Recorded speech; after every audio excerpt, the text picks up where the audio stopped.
And President Trump is also facing opposition closer to home. Congresswoman Debbie Wasserman Schultz is attacking the declaration, saying it could have direct negative impacts on South Floridians. CBS 4's Riel Creighton has more.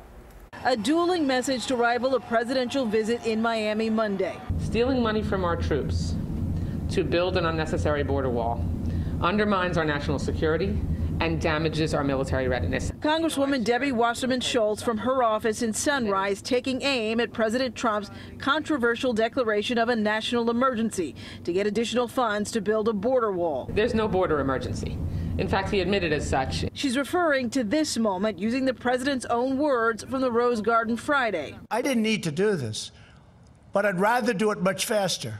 Wasserman Schultz chairs the Military Construction and Veteran Affairs Appropriations Subcommittee in the House.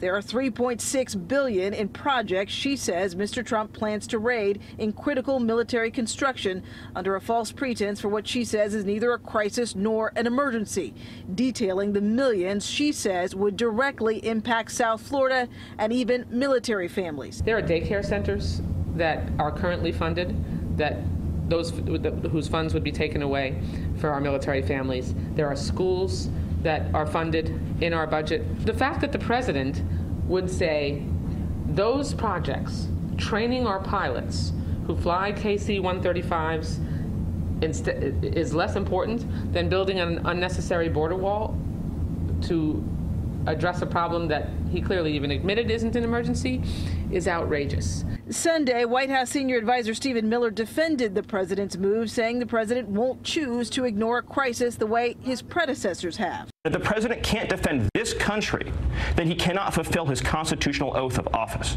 Meantime, the president here in South Florida in support of Venezuela and getting humanitarian aid to the people is common ground they agree on. But Wasserman Schultz says they can't lose sight of what else is happening. Whether the president's here or not, is to make sure that we can help build the case that the president has abused his power and can't be allowed to do that. The Congresswoman says she will join her Democratic colleagues in the House in using every tool they have to stop what she called the power grab by the president, including a resolution of disapproval. If it passes both the House and the Senate, admittedly, she says it will likely face a presidential veto. In Sunrise, Riel Creighton, CBS 4 News.